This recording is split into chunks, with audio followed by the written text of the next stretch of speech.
ஓம் சக்தி பராசக்தி. என் அன்பு தங்கமே, உன்னுடைய துணையின் இல்லத்தில் வாக்குவாதங்கள் முத்தி போய் விட்டது. உன்னுடைய துணையின் இல்லத்தில் இறுதி முடிவை இப்பொழுதே எடுத்து விட்டார்கள் என் தங்கமே. நீயும் உன்னுடைய துணையும் பிரிந்திருக்கும் இந்த நிலையில் உன்னுடைய துணையின் இல்லத்தில் உள்ளவர்கள் அனைவரும் உன்னை உன் துணையுடன் சேரக்கூடாது என்று சண்டையிட்டு கொண்டிருக்கிறார்கள். அப்பொழுது உன்னுடைய துணை, நான் வாழ்ந்தால் அவளுடன் தான் வாழ்வேன் என்று இறுதி முடிவை அவர் எடுத்து விட்டார்.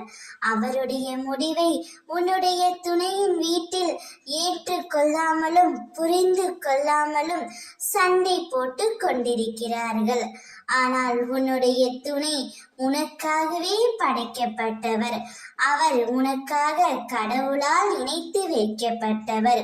உன்னையும் உன்னுடைய துணையையும் யாராலும் பிரிக்க முடியாது தங்கமே. அவருடைய இறுதி முடிவை அவர் கூறிவிட்டார்.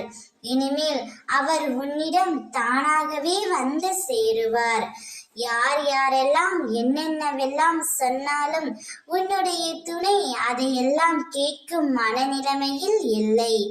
உன்னுடன் தான் இறுதி வரை இருக்க வேண்டும் என்ற மனநிலைமையில் மட்டும்தான் அவர் உள்ளார்.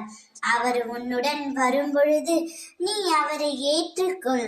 உனக்காக அவருடைய இல்லத்தில் அவர் சண்டை போட்டு உன்னிடம் வருகிறார். அவரை மனதார ஏற்றுக்கொண்டு புரிந்து கொண்டு விரும்பிக் கொண்டு இந்த வாழ்க்கையே வாழ் தங்கமே. அப்பொழுதுதான் நீ சந்தோஷமாக இருக்க முடியும். ஓம் சக்தி.